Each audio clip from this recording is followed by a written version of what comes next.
রাজধানী করাইল বস্তিতেও আগুনে পুড়েছে ১০০-র বেশি ঘর। তবে শুক্রবার রাতে লাগা সেই আগুনে ঘটেনি প্রাণহানি।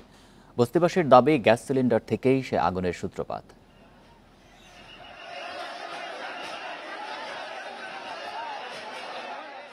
শুক্রবার রাত ১:৩০ আগুনে পুড়ছে করাইল বস্তি। ছুটোছুটি শুরু হলেও তখনও ঘুম ভাঙেনি অনেকের। তাদের উদ্ধারে প্রথমে এগিয়ে আসেন স্থানীয়রা। এর ১০ মিনিটের মাথায় সেখানে আসে ফায়ার সার্ভিস। পরে ঘণ্টাখানেকের চেষ্টায় আগুন নিয়ন্ত্রণে আনে ৮টি ইউনিট। ক্ষয়ক্ষতি এবং কারণ সম্পর্কে আমরা অগ্নি নির্বাপনের পরে তদন্ত করে আমরা বলতে পারবো। আর যেটা আহত নিহতর কথা বলেছেন, এখানে এ পর্যন্ত কোনো আহত নিহত হয়েছে এমন কোনো তথ্য আমাদের কাছে নাই, এবং কোনো লোক মিসিং আছে এমন তথ্যও আপাতত আমাদের কাছে নেই। তবে এর আগেই সাজানো সংসার পুড়ে ছাই শাহনাজ বেগমের। ঘরের পাশের দোকানেও হয়েছে বড় আর্থিক ক্ষতি। তার মতোই অবস্থা অন্তত ১০০ পরিবারের। এখন ধ্বংসস্তূপেই স্বপ্ন খুঁজছেন তারা। তো রাইতে আমরা সবাই খাওয়া দাওয়া করে লাইট নিবে শুইছি। রাইতে 12:30 বাজে মানে শুনি চিল্লাপাল্লা। পরে ঘরের দরজা খুলে দেয়, পরে এদিকে আগুন আয়া পড়ছে। আমরা বাইরেতে আমগো ঘরে লাগিয়ে গেছে গা। আমরা একটা সুতাও বাইর করতে পারি নাই, সব পুড়ে গেছে আমগো। এই খাটটা আমি ঘুমানো ছিলাম, ঘুমের থেকে এখান থেকে উঠটাই দেখি ফাঁক দেওয়া ধোঁয়া আসছে। তো আর চিল্লি অনেক, তো দৌড়ায় বাইরে এসেছি, খালি পায়ে বাইরে এলাম। বাইরে দেখি আগুনটা ছোট, বেশি বড় না। তো এই দেখতে দেখতেই ভাই দাম করে বাস্ট হয়ে বড় হয়ে গেল। আগুনটা পুরো ধৈরা মইরা সব কিছু শেষ হয়ে গেল ভাই। এই 10 মিনিটের ভিতরে সব শেষ। বাড়ানোর সুযোগ পাইছি না, পরে 2 জন আমার ভাঙ্গা বাইর করছে বেড়া। এই পর্যন্ত আর খবর পাই না, অজ্ঞান হয়ে গেছিলাম। সব ঘরে কিছু নাই, কোনো কিছু খালি শরীরে কাপড়টা আছে। রাজধানীর সবচেয়ে বড় বস্তি করাইল। এর আগেও আগুন লেগেছে কয়েক দফা। তা মোকাবিলায় স্থানীয়দের প্রশিক্ষণ দিয়েছে fire service. Hasan Misbah, independent news, Dhaka. রাজধানীর করাইল বস্তিতে আগুনে পুড়েছে ১০০-র বেশি ঘর। বস্তিবাসীর দাবি, গ্যাস সিলিন্ডার থেকেই সে আগুনের সূত্রপাত। আরও জানাতে সেখান থেকে যোগ দিচ্ছেন সহকর্মী আদিলুর রহমান। আদিলুর, এই আগুনে কি পরিমাণ ক্ষয়ক্ষতি হয়েছে কিছু জানা গেছে কিনা? আর বস্তিবাসী যেটি বলছে যে গ্যাস সিলিন্ডার থেকে এই আগুনের সূত্রপাত, ফায়ার সার্ভিসের পক্ষ থেকে এ ব্যাপারে কি বলা হয়েছে?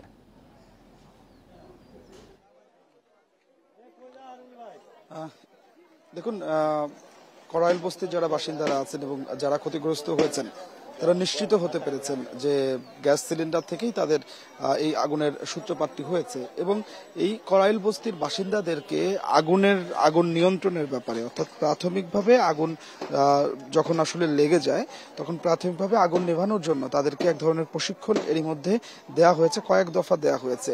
যে কারণে এবার কিন্তু আসলে অনেক বড় বিপদ থেকে রক্ষা পেয়েছে এখানকার বাসিন্দারা। কারণ এখানে আমরা যেটি আসলে দেখতে পাচ্ছি যে প্রায় এখানকার বাসিন্দাদের মতে প্রায় 150-র মতো বসত ঘর, সেই ঘরগুলো আসলে পুড়ে গেছে। কিন্তু একটি ঘরের সঙ্গে লাগোয়া কিন্তু আরেকটি ঘর, তো অনেকগুলো ঘরই কিন্তু এখানে রক্ষা পেয়ে গেছে।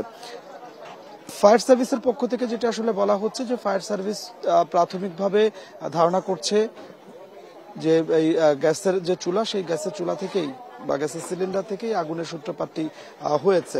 তবে আরো বেশি বিস্তারিত ফায়ার সার্ভিস তখনই বলতে পারে যখন ফায়ার সার্ভিস এখানে তারা অনুসন্ধান করেন এবং অনুসন্ধান শেষ হওয়ার পরে তারা বলতে পারেন। তবে এখানকার বাসিন্দারা যারা আছেন তারা নিশ্চিত হতে পেরেছেন যে গ্যাস সিলিন্ডার থেকে এখানকার বিস্ফোরণ হয়েছে। এবং এই করাইল বস্তিতে যেসব বাসিন্দারা আছেন তারা কিন্তু আসলে খুবই নিম্ন আয়ের মানুষ এখানে থাকেন। আমরা যেটি সকালবেলায় এসে যেটি আসলে দেখতে পাচ্ছি যে প্রত্যেকের যে পোড়া যে ঘরগুলো আছে, সেই ঘরগুলো থেকে তারা ছাইগুলো আলাদা করছেন এবং সেই ছাইগুলো থেকে তাদের যে প্রয়োজনীয় যে জিনিসপত্রগুলো আছে কোনোটি আসলে বের করতে পারছেন কিনা সেটি তারা খুঁজে দেখার চেষ্টা করছেন। আমরা একটি পরিবারকে দেখছিলাম যে তাদের কাপড়গুলো পড়ে গেছে, সেই কাপড়ের মধ্যে থেকে আসলে কোনো একটি কাপড় আসলে ভালো আছে কিনা সেটি দীর্ঘক্ষণ তিনি সেটি চেষ্টা করলেন, কিন্তু তারপরে কিন্তু আসলে সেটি তিনি পাননি। অর্থাৎ এখানে যতগুলো ঘর পুড়ে গেছে আমরা দেখতে পাচ্ছি প্রত্যেকটি ঘরে কিন্তু আসলে একেবারে ভূষীভূত হয়ে গেছে, বলতে গেলে একদম ছাই হয়ে গেছে। যে হাঁড়ি পাতিলগুলো ছিল সেই হাঁড়ি পাতিলগুলোও পুড়ে গেছে, গ্যাসের চুলাগুলো পুড়ে গেছে, আসবাবপত্রগুলো পুড়ে গেছে। বাসিন্দারা বলছেন যে এখানে তাদের যে ঘরগুলো পুড়ে গেছে এবং যে ক্ষয়ক্ষতিগুলো আসলে হয়েছে সেই জায়গায় আসলে কোনো সহযোগিতা না পেলে তাদের ঘুরে দাঁড়ানো চালানো মুশকিল হয়ে যাবে।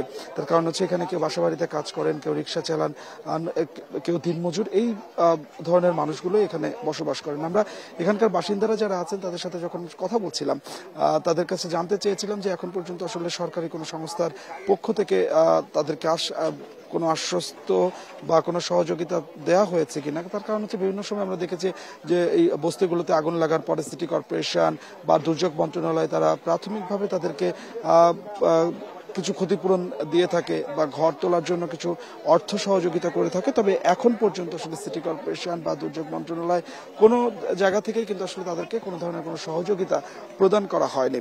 এবং এখানকার বাসিন্দারা যারা আছেন, যারা ক্ষতিগ্রস্ত হয়েছেন, তারা দাবি জানিয়েছেন যে খুব দ্রুত যেন তাদেরকে সহযোগিতা করা হয় এবং সহযোগিতার জন্য সরকারি কোনো সংস্থা যেন এগিয়ে আসেন।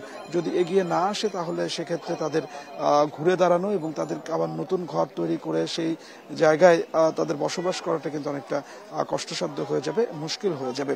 তো সকাল থেকে আমরা এখন পর্যন্ত সিটি কর্পোরেশনেরও কোনো প্রতিনিধি দল বা কাউকে কিন্তু এখানে দেখিনি যে যারা এখানে এসেছেন এবং বস্তিবাসীর কোনো খোঁজ খবর বা ক্ষয়ক্ষতি নিরূপণের কি অবস্থা সেটি আসলে নিয়েছেন। এবং গতকাল ফায়ার সার্ভিসও আগুন নিয়ন্ত্রণের পরে এখান থেকে চলে গেছে।